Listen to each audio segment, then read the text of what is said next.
continue doing what I do. Cool.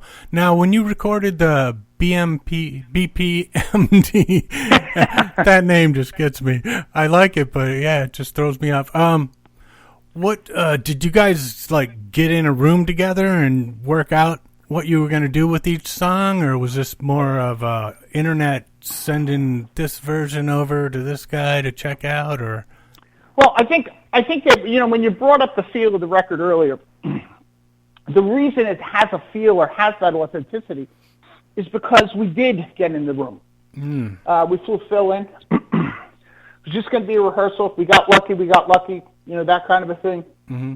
But about 2 hours into that rehearsal, you know, maybe a couple of beers in, we hit record. And Mike Portnoy recorded those drum tracks in a 10-hour period on that day. Wow. Not into the next day. It was all done that day. Nice. So I think with that, we're really talking about a process that would have been used back in the 70s. Mm-hmm. That these are one takes. So it's played all the way through. It's not like, okay, punch me in. It was 1, 2, 3, 4, all the way to the end of the song. We might have redone the whole entire song, but every take is a playthrough from start to finish. So I think that what you get that way is when we started building on top of it with technology, you know, Pro Tools. I'm taking it to Jersey. Mark's got it in Long Island. Phil's got it in San Francisco. That we had the great building block of, you know, the authentic recording process with regard to how these songs would have been done originally. Nice. So do you got a favorite technology you like nowadays when recording compared to back in the day when you had to just, you know, like you said, like you did the basic tracks here, just run through the whole song? Nowadays it's copy paste kind of things going on. I mean, that's true, but that's also, you know, in my my world, I don't like copying and pasting. I like that each chorus is just a little bit different. Mm-hmm. I don't like, you know, using technology to double my vocal. I like to double it physically. I like to sing it twice. So I don't like using auto-tune. I would think the best technology is just save. Because, you know, in the old days, if somebody didn't save it, you had no choice but doing it over. Yeah, exactly. Save. Oh, man. Because then it gives you the opportunity to, you know, look at it objectively over the next day and then say, okay, does it work or does it not work? So I like that, you know, you can go back in and do that. And I will go back in and fix. Like with Overkill, I'll fix a chorus or I'll fix a line like that. But for the most part, I really don't like cutting and pasting. No. So this album's available on CD and, you know, electronic download and all that. It's also available on vinyl. Are you pretty happy with the resurgence of vinyl? I think for sure. And I think a band like this will attract, you know, the vinyl hounds, the collectors. Yep. And I think that especially, I mean, just in general, music and the business of music, especially in metal, vinyl is kind of given, to some degree, it's given it a new life, especially at a time when revenues are at a minimum. Yeah.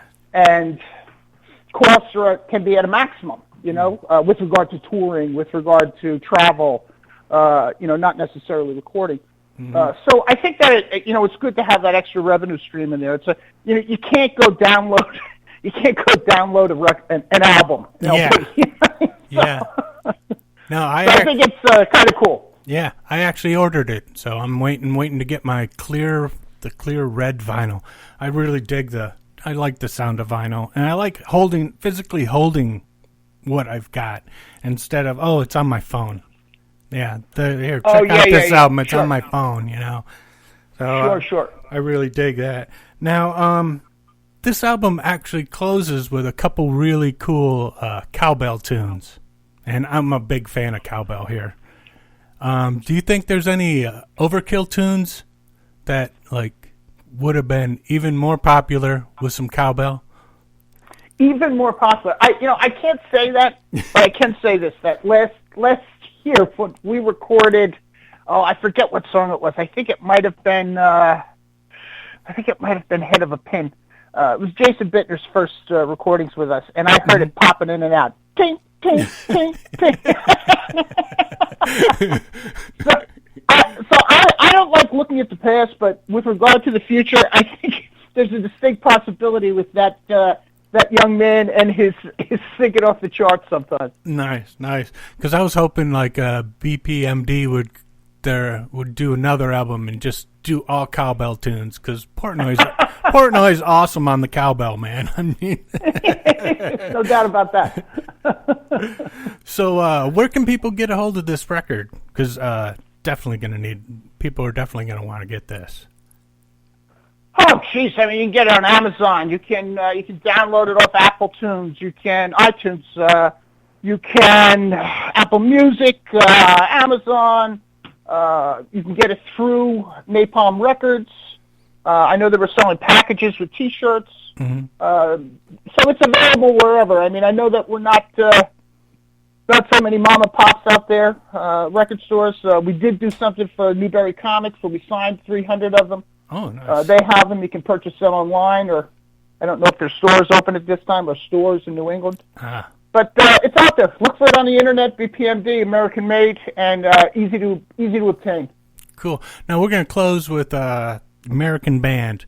Now I watched I really like what your videos you guys have done for this album, and that was one of my favorites. I like just the head floating around on the animated bodies and stuff. Who came up with those ideas? I mean, because with everything the way it is, it's kind of hard for everybody to get together and shoot a video. Well, that was the point. We just supplied pictures, and they took the pictures that we liked the best. And kind of the original idea was to make puppets. I don't know if you remember the first one, but there's kind of a marionette thing going on in the first one. And then when they started doing the lyric videos, they started putting them back in. The puppets, but they changed the faces, or would change the picture, or something like so. And we were not sure of this. I mean, I think all four of us were like, not the puppets again, And then by the time it was all done, we're saying, I guess it's kind of cool that this is our thing. We have puppets. Yeah. Yeah, definitely. Well, it's been an honor talking to you, Bobby.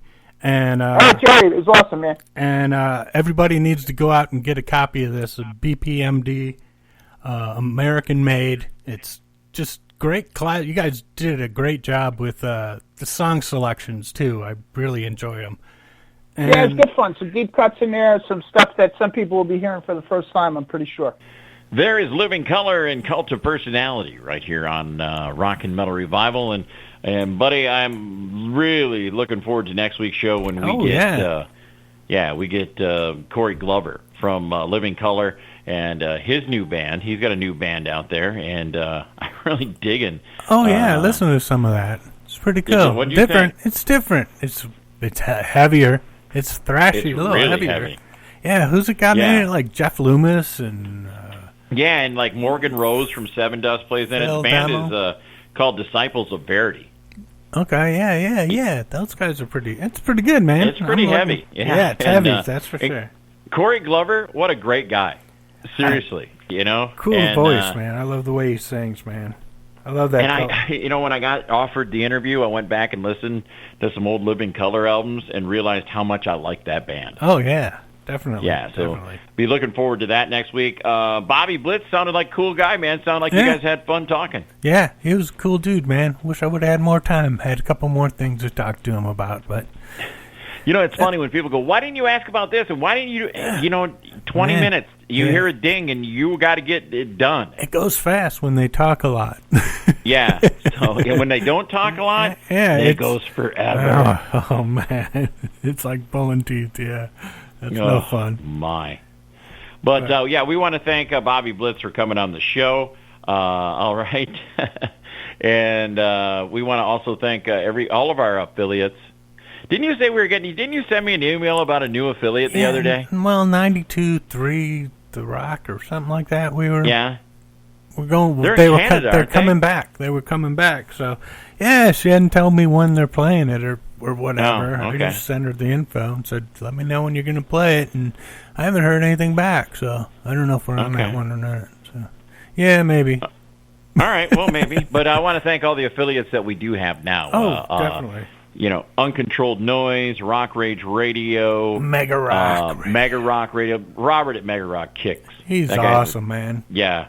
Also, to our FM affiliates, Q102 and 105.9 The Hog. And to everyone who takes a little time out of their day to listen to us, we do appreciate it. We really do. Otherwise, we've been just talking to ourselves for 13 years. Well, yeah. That's pretty much what we do anyway. We do it anyways. So. And also, I want to thank the fine folks at Happy Sloth for putting the humor into tonight's show. Yes, very good, big contribution there. Thanks, guys. All right, so that's going to wind it up for us today. We will see you next weekend. And like I said, Corey Glover will be our guest. And until then, please be careful, hydrate, and don't drink and drive. Smoke and fly. Peace. This brings to an end another edition of Rock and Metal Revival. If you enjoyed it, tell a friend. If you didn't, tell two. Until next time, this is Rock and Metal Revival.